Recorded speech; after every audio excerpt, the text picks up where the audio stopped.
Fundamentally, it's not. It will rise much higher because this whole bank situation will place gold perfectly in the hands. And this is something that you got to understand. This whole banking situation, we got this whole crisis going on. We got the US dollar that is risking to basically become trash, get worthless. BRICS nations, the BRICS coalition is growing very fast right now, and it's growing very strong right now, and they're creating their own reserve currency to compete with the US dollar. Now, US dollar won't have a chance against this reserve currency. Why is that? Because the US dollar ain't backed by nothing. It's backed by trust. And right now, the trust is diminishing very fast because due to all the printing, due to the bank crisis, due to all of that stuff.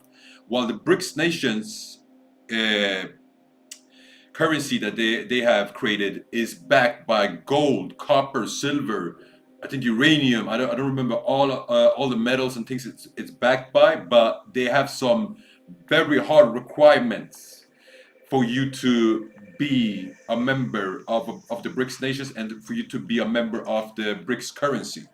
It's not out yet. I don't know when it comes out, but it will definitely shake the US dollar a lot. So, what do I want to say with that? Yeah, so all these countries that want to be a part of the BRICS nations and want to be a part of this reserve currency, this world currency, they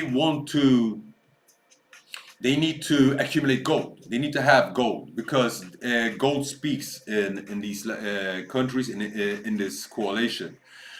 So they are backing up with gold now, and they're selling off US dollar. They're selling off US government bonds, treasury bonds, and all of that stuff. So they used to be very safe, but it's not safe anymore. So countries have realized that, central banks have realized that, and they're selling off.